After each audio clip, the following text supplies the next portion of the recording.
کیا جرابوں پر مسح کرنے سے پورا وضو ہو جاتا ہے یا نہیں؟ جبکہ اکثر جہاں ہم جاب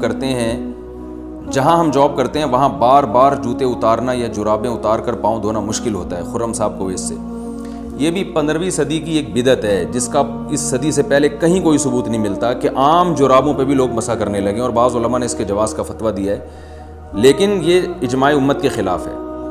چاروں اماموں کا اجماع ہے کہ موزوں پر مسح کے لیے کچھ شرائط کا پایا جانا ضروری ہے، اور ان چاروں فقہ کے نزدیک یہ جو آج کل جو ساکس ہم پہنتے ہیں ان پر مسح بالکل جائز نہیں ہے۔ اس کی بڑی وجہ یہ ہے کہ جتنی احادیث، قرآن نے سب سے پہلے پاؤں دھونے کا حکم دیا ہے، اور یاد رکھیں جب قرآن میں کوئی حکم آتا ہے تو اس حکم سے اختلاف کرنے کے لیے کوئی بہت مضبوط اور واضح دلیل ہونی چاہیے۔ تو خفین کے بارے میں تو دلیل واضح ہے، خفین کہتے تھے چمڑے کے موزے، تو چمڑے کے موزے یا وہ موزے جو چمڑے جیسے ہوں جن میں پانی نہ جاتا ہو، یا وہ شرائط جو فقہ کی کتابوں میں لکھی ہوئی ہے۔ تو قرآن نے چونکہ پاؤں دھونے کا حکم دیا، اگر قرآن میں حکم نہ ہوتا پھر ہم کہیں سے بھی کوئی بھی روایت ملتی ہم لے لیتے، لیکن قرآن نے چونکہ پاؤں دھونے کا حکم دیا ہے واضح لفظوں میں، تو اب وہ متواتر قطعی ہے، اس سے انحراف انہی خاص شرطوں کے ساتھ کیا جائے گا جن پر بالکل واضح اور صریح احادیث موجود ہوں۔ تو واضح اور صریح احادیث صرف خفین کے بارے میں ہیں، اور خف عربی میں کہتے ہیں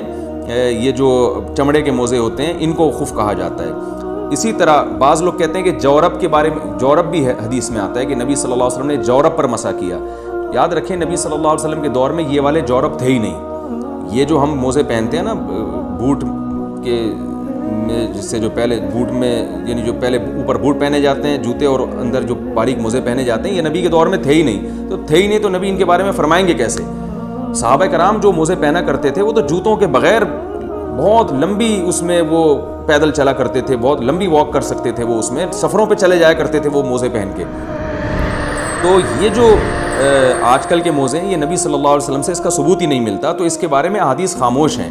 تو اس لیے اس کے بارے میں یہ فیصلہ کرنا کہ اس پر بھی مسح جائز ہے یہ کسی بھی حدیث میں نہیں ملتا، کیونکہ جورب کا جو تذکرہ حدیث میں آتا ہے تو جورب خفین کو بھی کہا جاتا ہے، یعنی جو جس کو خف کہا جاتا ہے نا، جو چمڑے کے موزے ہوتے ہیں یا چمڑے ٹائپ کے موزے ہوتے ہیں، تو جورب اس کو بھی کہا جاتا ہے۔ تو آپ جورب سے یہ والے جورب مراد لے لیں، یہ کسی امام کا مذہب نہیں ہے، نہ اسلاف میں سے کسی ایسے امام سے ثابت ہے جن کی امت میں اتباع کی جاتی ہے۔ تو یہ آج کل ایک نیا فتویٰ آیا ہے جو چاروں مذاہب کے بھی خلاف ہے اور قرآن و سنت کے بھی خلاف ہے، اس لیے ہماری رائے میں اگر امام نے ایسے موضوع پر مسح کر کے نماز پڑھائی تو وہ نماز ادا نہیں ہوگی، آپ کو نماز لوٹانی پڑے گی۔ میں اس پر انشاءاللہ مزید ڈیٹیل سے کسی اور وقت میں مزید جو ہے وہ تفصیل سے میں بیان انشاءاللہ ریکارڈ کرواؤں گا، فی الحال اتنا ہی کافی ہے۔